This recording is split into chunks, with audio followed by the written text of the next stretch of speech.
Sir என்ன முடிவு என்ன முடிவு எடுத்து எம்எல்ஏ பதவி ராஜினாமா செய்ய போவதாக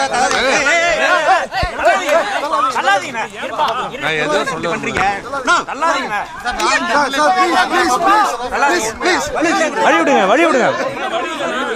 ஓகே சார், கார் முன்னாடி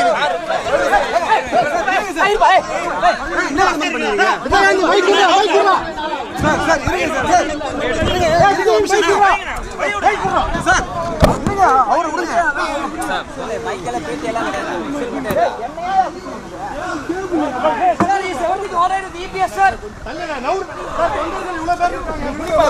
என்ன முடிவு எடுத்திருக்கீங்க சார்? சார் உங்களுக்கு முடிவு என்ன சார்? உங்க முடிவு எப்ப சார் அறிவிப்பீங்க? ஒண்ணு சொல்றது இல்ல சார் உங்களோட முடிவு என்னவா சார் இருக்கு?